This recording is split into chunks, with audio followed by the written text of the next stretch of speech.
Hello বন্ধুরা, সবাইকে শুভ দুপুরের অনেক অনেক শুভেচ্ছা ও ভালোবাসা। দেখো, আজকে ভাবলাম, তাতেও দেখছো ঘেমে গেছি, এই মাত্র চান করে বেরিয়েছি, তাতেও ঘেমে গেছি। আজকে রান্না বান্না সেরে তারপরে চান করেছি। হ্যাঁ, গরমকালে সেই স্নান করে বেরানো কি আর না বেরানো একই ব্যাপার। মনে হচ্ছে বাথরুমে যতক্ষণ জলটা ঢালতে থাকি ততক্ষণই ভালো। হ্যাঁ, কিন্তু জল ঢালছে ঠিকই, এই কি দেখো, দাঁত ব্যথা শুরু হয়ে গেছে চান করে আসার পরে। কেন দাঁত ব্যথা হচ্ছে জানো? মানে আমার মার এত বয়স হয়ে গেছে, আমার মায়ের আক্কেল দাঁত বেরায়নি।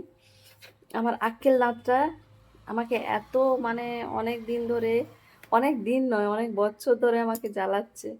এটাকে আমাকে তুলতেই হবে, ডক্টর বলেছে তোলার জন্য, কিন্তু আমি ভয়ে আর তুলিনি, কিন্তু দেখছি বড় অসুবিধা হচ্ছে, তুলতেই হবে। হুম, তোমাদের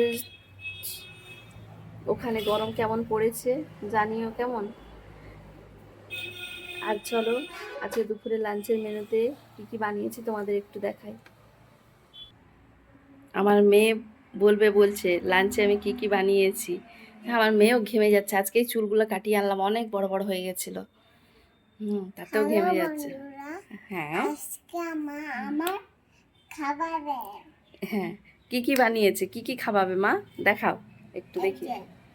কি এটা, কি এটা? এটা ভাত, হ্যাঁ, আর এটা? এটা হলো ডাল। হ্যাঁ। ওকে মা খাবার। হ্যাঁ। এটা হলো চিচি। হ্যাঁ, চিচি মানে মাছ। এটা এটা হচ্ছে বিচা কলার মটকা। বিচাকলা মটকা। হ্যাঁ, আর এটা কুমড়োর ছিচকি। কুমড়ো চিচকি। আর এটা হচ্ছে কি বলতো, গয়না বড়ি। কয়না বুড়ি। হ্যাঁ, তুমি তো খেলে, গয়না বড়িটা কেমন টেস্টি লাগলো বলো? দারুণ। দারুণ লাগলো। যখন আমরা বানাইলাম মা আমাকে খাবার, তারপরে আমাকে মা খাইলে। খাইবে? দাদা তো চলে গেছে। ও দাদা স্কুলে গেছে। আচ্ছা, বন্ধুরাকে বাই বলে দাও এবারে একটু। বাই। বল সবাই ভালো থাকবে। দেখো, ভালো থাকবে, আবার আসবে।